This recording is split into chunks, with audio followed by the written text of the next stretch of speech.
PclinuxOs is a popular and modern version of the Linux operating system, but one of the things that makes it unique, or at least that helps characterize it among a unique group of Linuxes, is that it is what's called a rolling release, meaning that it is updated frequently from a website known as its repository, and it's constantly improving, and it is expected that the user will periodically synchronize with those repositories so that the entire PclinuxOs community gets updated and stays with the same versions of the software. That way, when you download some new software, it'll be compatible with all of the other things that you've recently updated from that repository.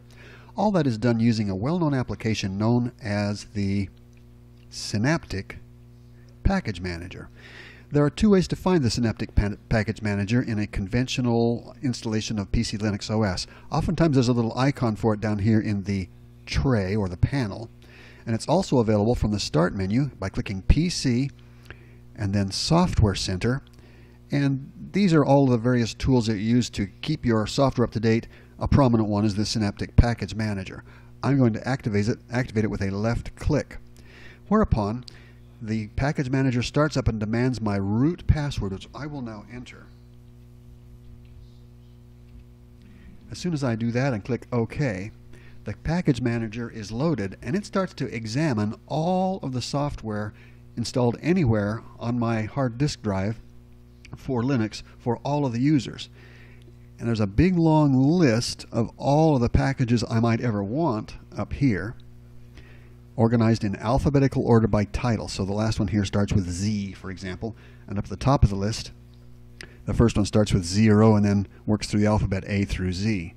Notice that I can see all the packages, or I can just see the installed ones. These are the ones that I actually am using and have installed.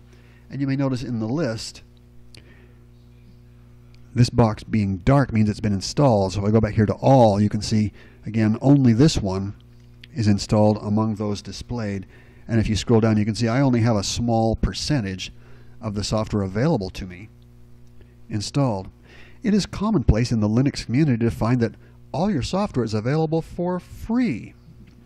You don't have to pay for any of this stuff, or at least the vast majority of the software in the Linux community is available for free. But from time to time, you need to make sure that you are synchronized with the repository so that your group of software, all the ones you've installed, stay up to date with all the recent fixes and patches that the community has put together. That way, if you ever want to download anything else that's free, it'll be synchronized also, and it'll come into a system in which all of the packages are at the same level and therefore will be likely compatible. To do that, we need to periodically visit that repository. I'm going to look at my settings and take a look at the various repositories that are out there. There are a number of web services that host the repository for PclinuxOs. That is, there are a number of kind people running websites that help us to keep our PclinuxOs synchronized by maintaining a backup copy of all of the packages that might ever want to be synchronized. So this list represents them all, and I'm going to use the very first one on the list whose name is right here. Let's see if I can strengthen that out. Yeah. Lots of details on that here. I could try any of these, but it happens the very first one I know works, so that's why that check mark is active there. I'm just going to not make any changes here, and instead I'm going to click the reload button.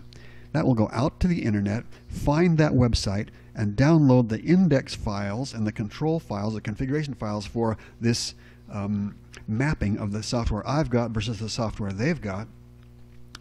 And that doesn't take very long. It'll then re-examine all the software on my system, compare it with all the software I learned about from the repository, and let me mark any that need an upgrade by clicking this button here. It says Mark All Upgrades. Left click, I'm going to go click. That tells me that these are the packages for which I do not yet have the latest update, and if I want to, it says Mark Additional Required Changes.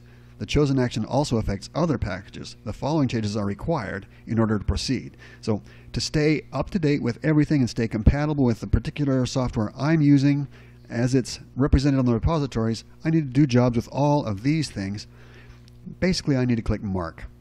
by clicking Mark and then Apply, I'm telling Synaptic to go out to the repository and do all that work. It says 25 packages will be upgraded, 1,050 kilobytes of extra space will be used, and 117 megabytes need to be downloaded. I'm happy with letting it do that job, and so I'm going to click Apply. So it's going to go out onto the internet. It says it looks like it's going to have to download 25 files. It is now downloading package files, and it says the package files will be cached locally for installation. It suggests that it's going to take a few minutes to do that. If I want to see in greater detail, I can click this little arrow here that'll tell me more details about what it's doing. It tells me right now that I can see the progress of each individual file, and this file right now is 8% loaded. Let's expand that out a little bit too, so we can see where it's getting it. This is downloading Firefox by getting 41 megabytes. Well, this will be done in about 6 minutes, so I'm going to pause this movie and then resume it about the same, just as it's nearly finished. So, pausing this movie now. Come back soon.